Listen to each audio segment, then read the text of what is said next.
Hi, I'm Dave Orange, your garden guy. Hey guys, we want to talk a little bit about organic gardening. In fact, we've got an organic garden in behind Channel 3 here. And you take a look at this, and this organic garden is just really full of all kinds of biodiversity. If you look around, there's a lot of different types of flowers, there's a lot of different types of herbs, and of course a lot of different types of vegetables. We stay away from any type of pesticidal uses. In fact, if we do anything, we go ahead and release what we call beneficial insects. This is all mentioned in my book, by the way, Extreme Gardening.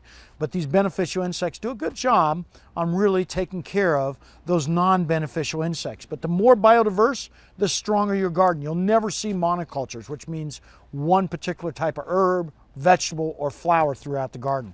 Right now, well, we're growing a lot of curry in there, some nasturtiums in there. Of course, a lot of onion and garlic. This onion and garlic goes a long ways towards pushing those insects away from our garden. They confuse the sensory mechanisms of different types of insects that have a tendency to, well, to invade our garden. So the more diverse, the better off you are. Some other things we actually grow in the garden is, of course, we mentioned herbs. Some dill and fennel work out great. In fact, dill and fennel put off a lot of sensory, or actually confuse those sensory mechanisms that do a good job on really pushing off those insects. Marigolds is another one. Holds up very well, and they do a great job on pushing out different type of nematodial type of activity that we see so often in our gardens out here in the Southwest. Some other things we're planting, especially in the cool weather, some lettuce and arugula, cilantro. All these are different types of, well, different types of vegetables that we grow in cooler type soils. One of my favorite, cilantro.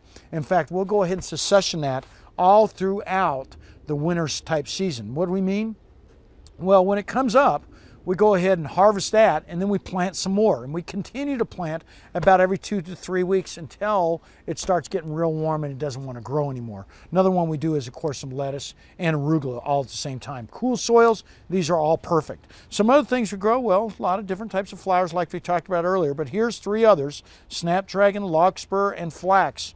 All do wonderful. Not only do they do wonderful out here, but they attract beneficial insects. Those different types of lacewings, those ladybugs, those different types of, well, different types of insects that actually eat the non-beneficial insects. They need a nectar type source. So these guys supply that. So the more flowers you got, usually the stronger your garden is. Last but not least, one of my favorite, Swiss chard. You can see it right here, and I've got one up on the table here, and it grows from seed, and it will last for up to 2 years out in the garden.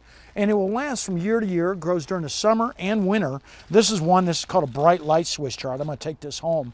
A little bit of olive oil and garlic, and it does fantastic out here in the desert Southwest. And it's very easy to grow. And like I said, it will last for up to 2 years and then start bolting on you, which means it goes to seed.